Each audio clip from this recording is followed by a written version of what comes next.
This is Parag Choubey.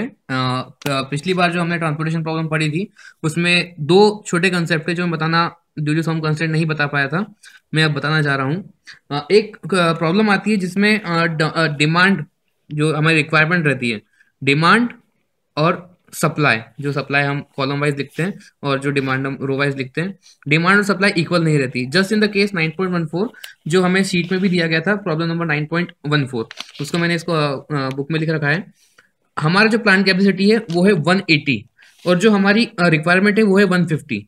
That's why हम ये problem directly solve नहीं कर सकते, उसके लिए हमें एक डमी कॉलम इंट्रोड्यूस करना पड़ता है। उस डमी कॉलम में जो भी अवेलेबल कॉस्ट रहती है वो हमेशा जीरो कंसिडर करी जाती है। वो क्यों करी जाती है? क्योंकि हमें क्वेश्चन सॉल्व करने के लिए डमी कॉलम की जरूरत है, बट एक्चुअल में हम उसको सप्लाई नहीं करते, इसलिए उसका कोई कॉस्ट नहीं लगता ट्रांसपोर्टेशन में। ठीक है, तो अब हम इसको वही वैसे ही नॉर्थ वेस्ट कॉर्नर मेथड से सॉल्व करते हैं। जो यहाँ पर 70 है, यहाँ पे 40 डिमांड है, तो यहाँ पर 40 सप्लाई हो जाएगी। यहाँ पे 30 बचा हुआ है, 50 की डिमांड है, 30 पूरा हो गया, 20 की डिमांड बाकी है, 20 यहाँ से आ जाएगा, 20 देन यहाँ पे बचा 30, यहाँ पे 30 खत्म। अब यहाँ पर 30 की डिमांड और बाकी है, तो यहाँ से हम 30 मंगवा लेंगे और 30 डमी कॉलम में चले जाएगा। ये 30 बिल्कुल उसके इक्वल रहता है जो हमारे डिमांड और सप्लाई के बीच का डिफरेंस है। जैसे कि हमारी रिक्वायरमेंट थी 150 और हमारी सप्लाई थी 180, इनका डिफरेंस था 30, दैट्स वाई 30 हमारा डमी कॉलम में आया है। और इसके बाद जो हमारा टेस्ट फॉर ऑप्टिमिलिटी रहता है वो सेम जो मैंने आपको बताया था RIKJ, सेम उसी मेथड से होगा, उसको बोलते हैं Modi method, that's rest is the same. Vogel approximation method. In the previous video, I have told you that we have two methods for finding initial basic feasible solution. That is, one is northwest corner method and other is Vogel approximation method. So northwest corner method we have already covered. Now we will see how Vogel approximation method leads to a better solution. So we will start by Vogel approximation method. First we have to check whether demand is equal to capacity or not. Okay, we are seeing a 9.16 problem which is on the page number 391 of your QTM textbook. The same problem of so same problem we have covered in previous section. Now what is Vogel approximation method? What we have to find? We have to find first penalty. What is penalty? Penalty is the difference of the least two cost of transportation. As we can see in the first row, the least cost is 2 and the second least cost is 3.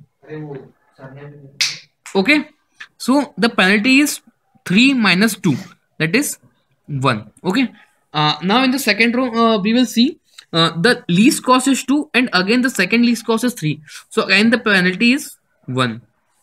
Here again we'll see least cost is here is 2 and second least cost is 3. इन दोनों को थोड़ा ढंग से लिख, 2 और ये this is 2 मतलब basically you can see in the question in page number 391. Did you space constraint? You know, we have also space constraint in our interim exam of C. Now here first cost the first least cost is 3 और उसके बाद सबसे छोटी cost है 3, again 3. Okay, then here penalty is 0. Okay, यहां पर सबसे कम cost 2 है, सेकंड सबसे कम कॉस्ट भी 2 है, तो 2 minus 2 इज अगेन 0. ओके, यहां पर सबसे कम कॉस्ट है 2, नेक्स्ट सबसे छोटी कॉस्ट है 3, देन 2 minus 3 इज 1. अब हमें ये देखना है कि सबसे बड़ी पेनल्टी कौन. हमने पेनल्टी निकाल ली है, पेनल्टी निकालने के बाद हमको देखना पड़ रहा है सबसे लार्ज पेनल्टी कौन सी है. यहाँ पर हम देखते हैं कि कई पेनल्टी यहाँ पर बराबर ही है, जैसे वह यहाँ पर पेनल्टी 1 है, यहाँ पर भी 1 है, यहाँ पर 1 है, यहाँ पर भी 1 है, यहाँ पर 0, तो 0 कंसिडर नहीं करना क्योंकि छोटी है, ये हमें कंसिडर करना है लार्ज पेनल्टी. अब कभी कभी सिचुएशन में ऐसा होता है कि सारी पेनल्टी सेम आ गई है, पर सिचुएशन जब यहाँ पर 7 आ जाए तो लार्ज पेनल्टी कंसिडर करना है, लार्जेस्ट पेनल्टी कंसिडर करना है. बट अब यहाँ पर हमारे पास सिचुएशन है कि हमारे पास सारी पेनल्टियां इक्वल है. So what what we'll do if penalty is same. So I will write here for your information. If penalty is same,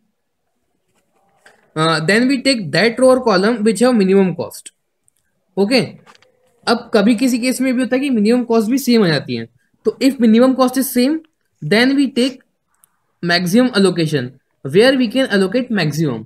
okay तो अब हम यहां पर देखते हैं, अगर हम इस रो में जाएं तो यहां पर मिनिमम कॉस्ट है 2. ओके और भी कहीं देखें, यहां पर 2 है, यहां पर भी 2 है, यहां पर भी 2 है. Okay but here we can allocate only 25. So we will not consider it because here we can allocate 30 because here demand is 30 and supply is even more. Therefore we will allocate 30 here. Okay. So इसकी demand fulfil हो चुकी है. So अब हम इस रो को actually out कर देते हैं हमारी मैट्रिक्स में से. अब हमारे पास मैट्रिक्स बचती है जिसमें हमारे पास सप्लाई हाउस 1 है, सप्लाई हाउस 3 है, तीनों प्लांट है. लेकिन अब हमने क्या करा, यहां पर हमारी 30 फुलफिल कर दी थी, इसलिए हमारे पास कैपेसिटी अब बची केवल 10 की. ठीक है वही हमको वापस पेनल्टी निकालनी पड़ेगी. सबसे लोएस्ट 2, उनका difference that is 3 - 2 is 1. Here 3 and 4 are the lowest, difference is 1. 3 and 3 0. Here least is 3, second least is 3, then penalty is 0. Least is 2, second least is 3, penalty is 1. Okay. Now here we will see in which row or column where maximum penalty here is 1, 1 and 1, all are same. Then we will consider where the cost is minimum. If we consider this, here is 3 and 4, we will not consider because here cost is 2. Okay. यहाँ पर सबसे कम cost है इसलिए हम allocation यहाँ पर देंगे.